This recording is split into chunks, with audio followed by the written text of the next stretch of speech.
प्रिय साथियों, ज्योतिष रतन केंद्र चैनल पर आप सभी का बहुत बहुत हार्दिक स्वागत और अभिनंदन। मैं हूं आचार्य पंडित सर्वदानंद शर्मा। मेरी ओर से भी हमारे आप सभी प्रिय दर्शक गणों को एक बार फिर बहुत बहुत प्यार भरा नमस्कार। साथियों, आज हम चर्चा करेंगे जगन्नाथ रथ यात्रा को लेकर के कि ये कब से शुरू होगी। यानी कि जगन्नाथ रथ यात्रा अपने आप में एक बहुत महत्वपूर्ण पर्व ही है। तो इसकी आज हम जानेंगे तिथि, इसका महत्व जानेंगे। इसका तो महत्व बहुत ही अधिक महत्व है। तो आज इस चर्चा के दौरान वो सारी बातें आपसे हम करेंगे जगन्नाथ यात्रा को लेकर के।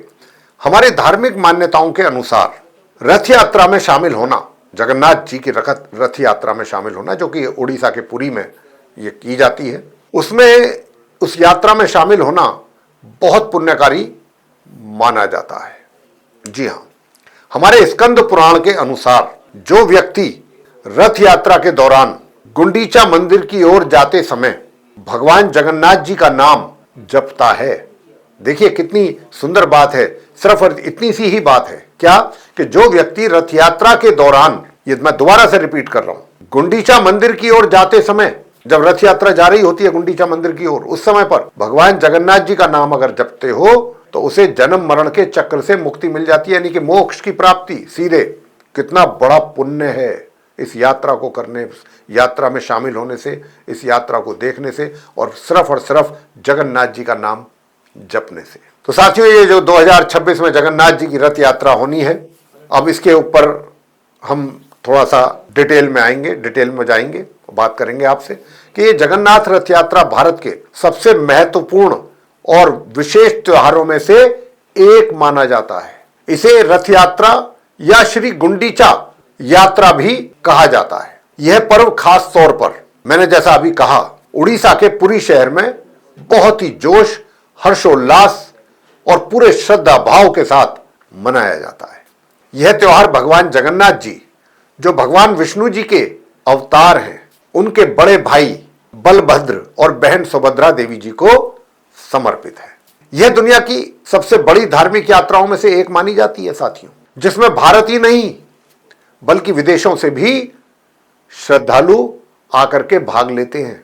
जी हां, रथ यात्रा के दौरान भगवान जगन्नाथ जी बलभद्र और सुभद्रा देवी को सजे धजे रथों में बैठा करके उनकी मौसी माता के घर यानी कि गुंडीचा मंदिर ले जाया जाता है और प्रत्येक वर्ष लाखों भक्त इस भव्य यात्रा में शामिल होते हैं और जगन्नाथ मंदिर से गुंडीचा मंदिर तक रथों को हाथों से खींचते हैं। साथियों, धार्मिक मान्यताओं के अनुसार रथ यात्रा में शामिल होना, जैसा मैं बता चुका हूं अभी आरंभ में, कि बहुत बहुत पुण्यकारी माना जाता है। हमारे स्कंद पुराण के अनुसार जो व्यक्ति रथ यात्रा के दौरान गुंडीचा मंदिर की ओर जाते हुए भगवान का नाम जपता है और रथ खींचते हुए, उसे जन्म मरण के चक्र से तो मुक्ति मिलती ही है, उसे मोक्ष की प्राप्ति तो होती ही है, साथ ही भगवान की पूरी कृपा उस व्यक्ति को प्राप्त होती है, प्रभु की।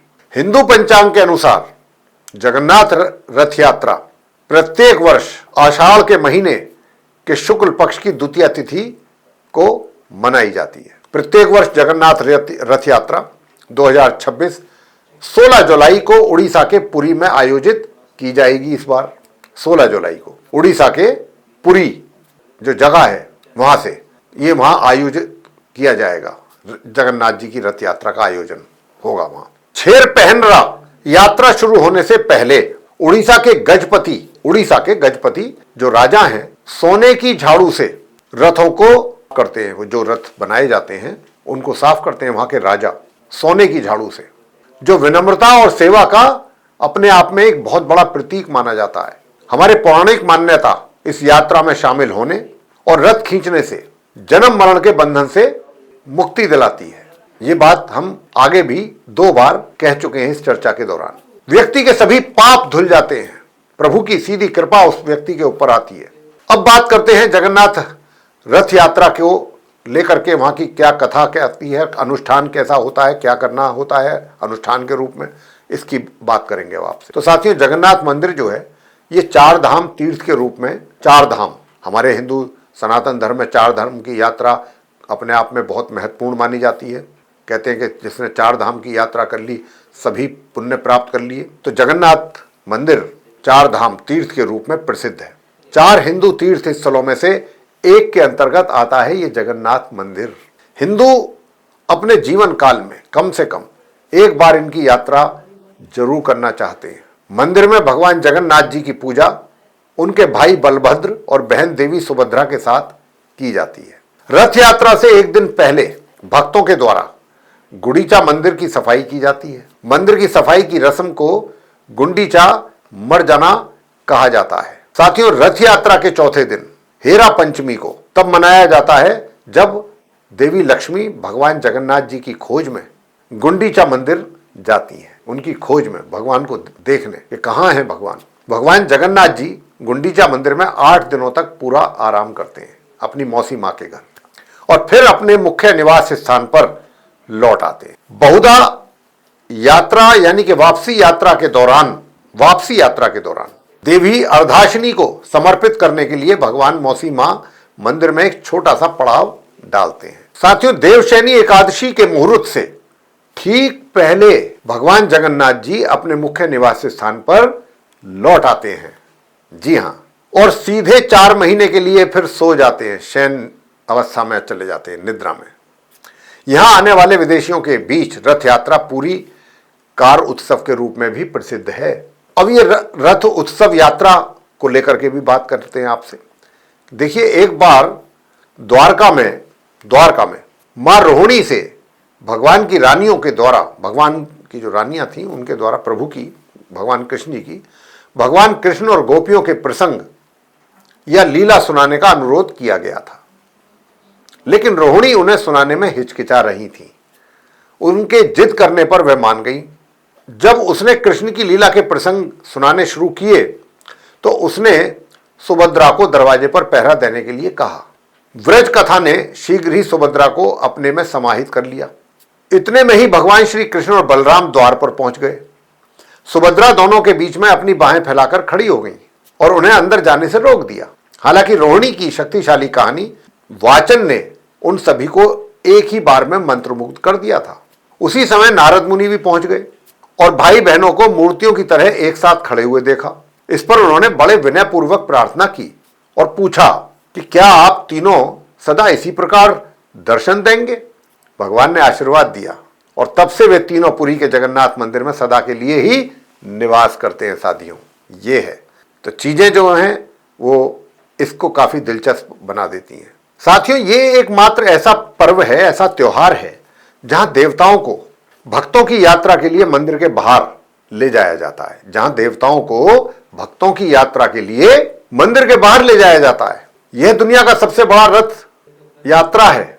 लाखों लोग राजा को सड़क पर सोने का झाड़ू से पोछा लगाते हुए, सफाई करते हुए देखने के लिए आते हैं और 3 बड़े 18 पहिए वाले रथों के साथ, 18 पहिए होते हैं इस रथ में, उनके साथ भाई बहन भारी भीड़ के बीच अपना रास्ता बनाते हैं। यह विशाल रथ यात्रा मिनी वास्तु शिल्प चमत्कार है।